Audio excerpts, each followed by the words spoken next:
Hey there, boys and girls. This is one of my favorite performers and poets, Buddy Wakefield. Now, a couple of months ago, I was lucky enough to see him perform live. And as I sat there and watched him pour his heart out in this incredibly emotional set, I looked around at the other people watching the set with me. I thought, how does their presence here affect my experience of this art? Do I need to be here live? In other words, does art need to be experienced publicly? Well, let's take a step back for a second. What is art?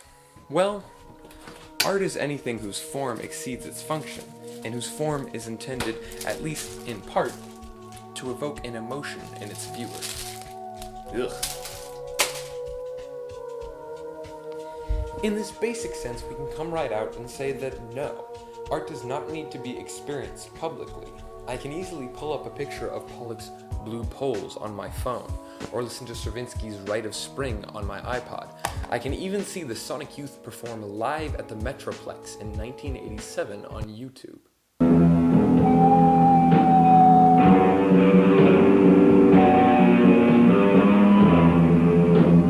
These are all ways for me to experience art privately.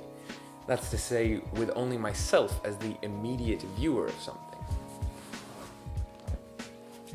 The private experience of art has several aspects that distinguish it.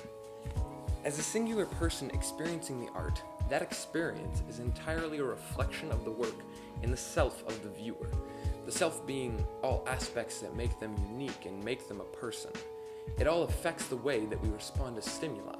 So in a private situation, with nobody else experiencing the art simultaneously, their experience is purely their own. But isn't the emotional statement of the artist influencing you? I mean, doesn't that take the total privacy out of this kind of situation? It makes the emotional response of the viewer a result of an initial artistic intent or theme put forth by the artist, right? I mean, Tolstoy said that the very essence of art is to feel an emotion and then, by means of an artistic medium, convey that emotion to another. Well, perhaps, but we must also consider the fact that the total subjectivity of art can absolve it of any pretensions and allow it to stand apart from its origin and any initial emotions that spawned it, leaving it totally open to artistic and emotional interpretation.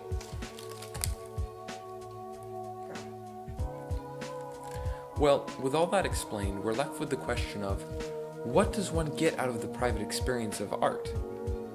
The viewer would, hypothetically, gain insight into themselves. By thinking about the emotions that are, as we have discussed, entirely their own, they may further understand their likes and dislikes, or come to a conclusion about their opinion of a subject expressed in the piece. It is this reflection that allows us to move forward artistically. Now, these are all definitely positive outcomes of the private experience of art. But then, what are the shortcomings of it?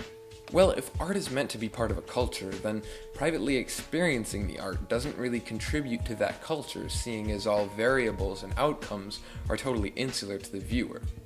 Private experience of art also leaves out the incredible ability of art that I will discuss shortly, which is to unify people through the experience of the art.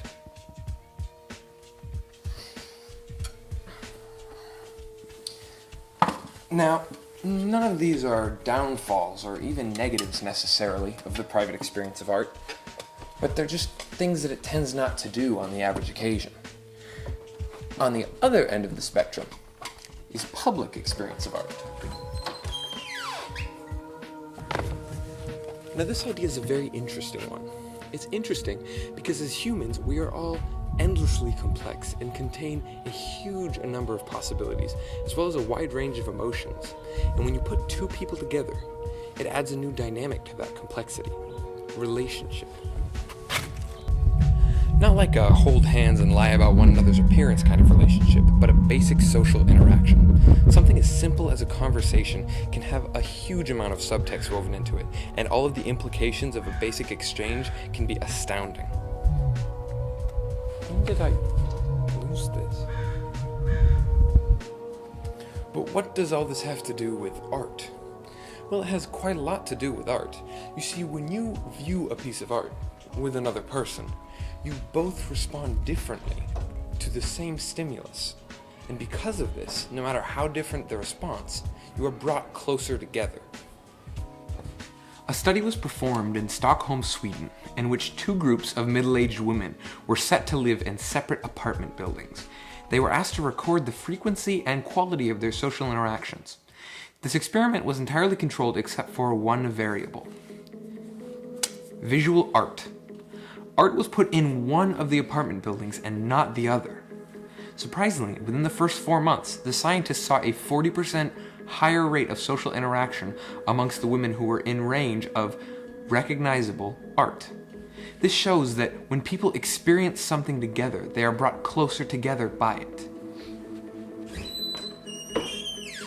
So there's one positive facet of the public experience of art. The next that I'd like to talk about also includes the incredibly complex nature of human relationships. The idea of collectively having something at stake. To skirt the idiom, we may say that the public experience of art tends to put the group of those experiencing it into a state where their emotional investments and the interconnectedness of those investments, as we spoke of earlier, is momentarily taken out of their control. And when this happens to a group of people, they are connected by the sense that an ineffable force has taken over them. A sense of emotional control isn't the only thing that may be at stake for those experiencing art publicly. The quality and nature of the art may also be on the line.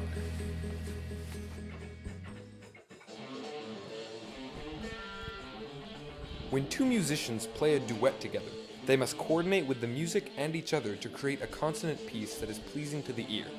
This active attempt at cooperation between two individuals to create a work of art would be enough to say that this public art experience has special intrinsic value.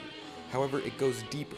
A study performed by Johannes Sanger, which entailed hooking duetting guitarists up to a brain monitor as they played and replayed a duet, showed that all of the pairs had synchronized frontal lobe oscillations. In other words, their brainwaves synced up. This is astounding, as it shows that two people performing different tasks, say harmony and melody, can have an electromagnetic connection simply because they are relying on one another. This kind of stake in the public experience of art is mind-blowing to me personally, and very clearly displays another kind of value to be taken out of the public experience of art. Furthermore, some great artists will use their ability to bring people together in witness of their art to actively involve them in a cooperative artistic achievement.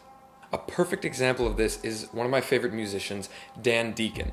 At his live shows, Dan Deacon does a lot of crowd-involved stunts that could really be considered works of art that involve the whole crowd.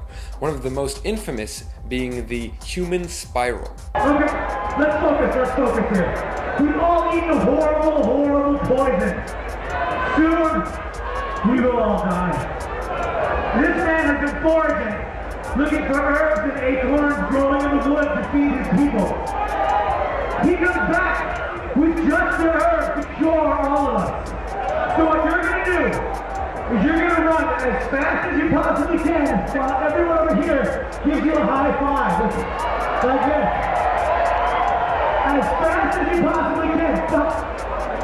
You, my friend, are going to get tired. You will not stop, but you will pick someone to join you. And then you two will pick two more to join you. And then the 4 will pick 4, the 8 will pick 8, the 16 will pick the 16.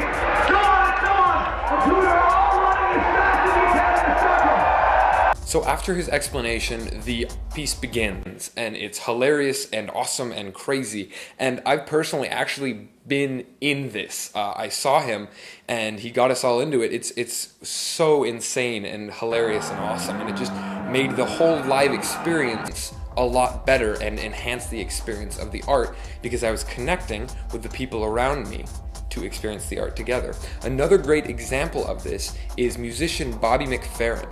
He has a live piece that he'll do with the audience where he physically makes himself represent a note and then basically shows the audience their ability to sing a scale. Talking about expectations? Expectations. Watch. Ba, ba,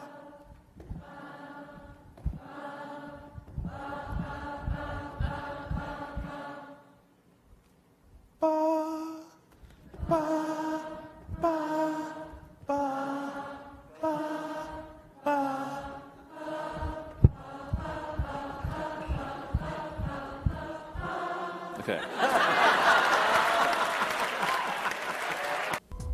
So these are two very cool, very interesting pieces done by great artists that really explain the way an artist using their audience in the piece that the audience is experiencing really enhances the artistic experience. Wow, we covered a lot of material. We looked at private experience of art and how that can reflect itself in the experiencer. We also looked at public experience of art and all of the different ways that it can create a culture or reflect itself in the multiple people experiencing it, or come out of a cooperative of people who are working together. But you may be asking yourself, is there some sort of conclusion, something final that we can take away from this? A verdict? It just so happens to be that exact thing. Let's give it a read.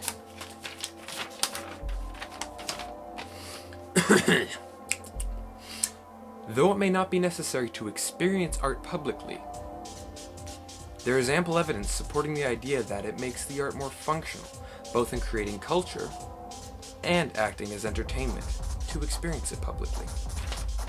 So there you have it, folks. I hope that maybe I've helped you look at art from a different perspective. And remember, knowledge is power.